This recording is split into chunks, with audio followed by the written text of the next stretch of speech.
C'était il y a près de 36 ans. À Alger, le 15 novembre 1988, Yasser Arafat proclamait l'indépendance de la Palestine. Dans la foulée, une vingtaine de pays reconnaissaient le nouvel État.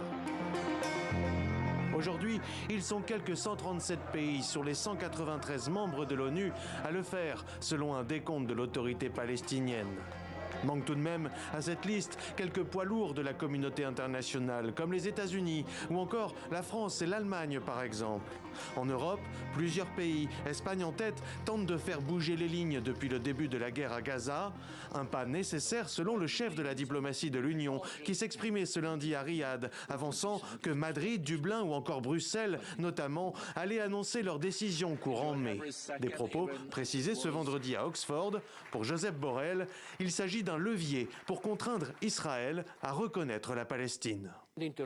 Si nous pensons que la solution des deux États est la seule solution, alors la communauté internationale doit s'engager beaucoup plus, en prenant cela non pas comme point de départ, mais comme point d'arrivée. Et nous devons dire à ceux qui ne veulent pas de la solution à deux États, que veulent-ils? Vous n'en voulez pas? Alors, quelle est votre solution?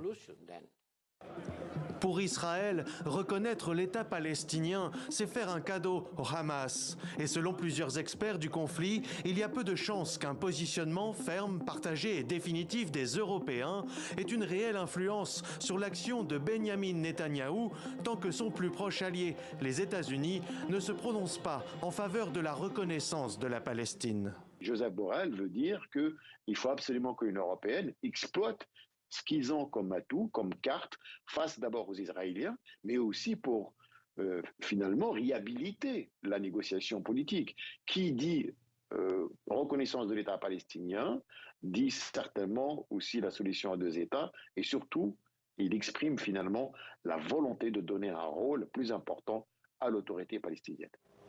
Une position que plusieurs voix soutiennent à Washington, arguant que la reconnaissance de la Palestine affaiblirait le Hamas et inciterait la population à se choisir de nouveaux dirigeants.